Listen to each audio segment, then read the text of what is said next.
আজকে আমি তোমাদেরকে যে খেলাটি দেখাবো সেই খেলার জন্য প্রয়োজন হবে কিছু বেলুন, মোমবাতি, পানি এবং ড্রপার।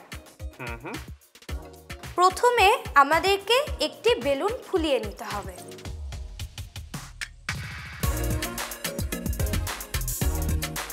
মামা আমাকে বেলুনটি লাগিয়ে দিতে সাহায্য করবে?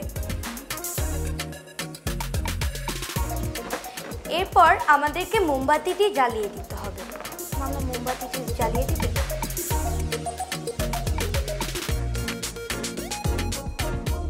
মামা এটা মোমবাতির উপর ধরবে? কেন, ফেটে যাবে না? কেন, তুমি কি ভয় পাচ্ছ? না। আচ্ছা,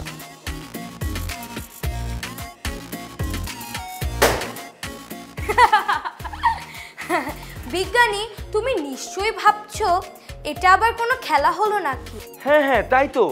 আগুনের উপরে ফোলানো বেলুন রাখলে সেটা তো ফেটে যাবেই। কিন্তু আমার খেলা শুরু হবে এখন। মামা, তুমি এবার আমাকে বেলুনের ভেতর পানি ভরতে সাহায্য করবে। বেলুন, তুমি ড্রপার দিয়ে এখান থেকে পানি ভরবে।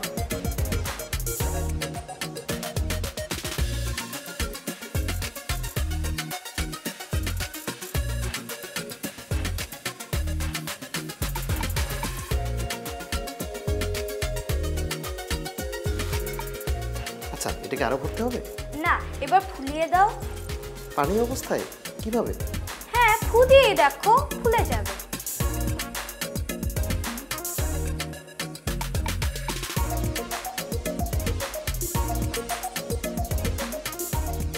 এবার তুমি আবার মোমবাতিটি জ্বালাবে। এটি আবার মোমবাতির উপর ধরো। আবার তো ফেটে যাবে। আরে না না না, তুমি ধরো না।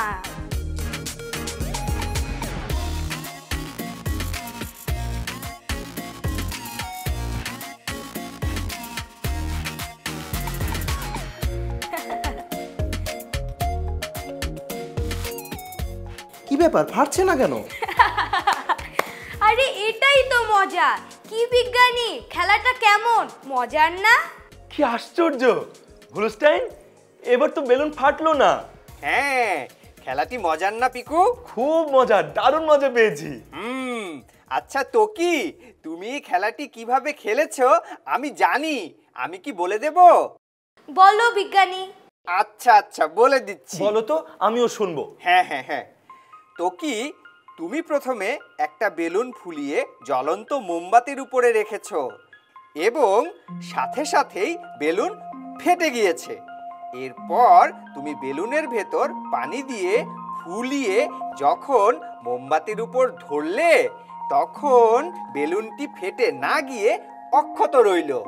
এমনটা হয়েছে পানির তাপ ধারণ ক্ষমতা বেশি হওয়ার কারণে। তাপ পরিবহন প্রক্রিয়ায় বেলুনের গায়ে পর্যাপ্ত গরম লাগার আগেই পানি সেখান থেকে তাপ নিয়ে নিচ্ছে, ফলে বেলুনের অণুগুলো পর্যাপ্ত গরম হতে পারছে না। তাই আগুনের উপর বেলুন ধরার পরও বেলুনটি ফাটছে না।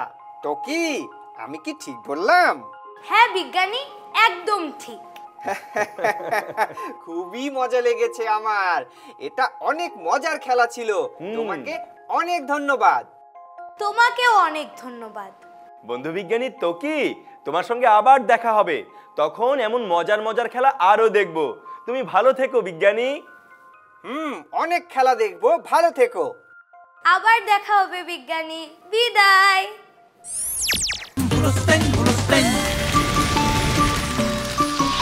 দুরন্ত।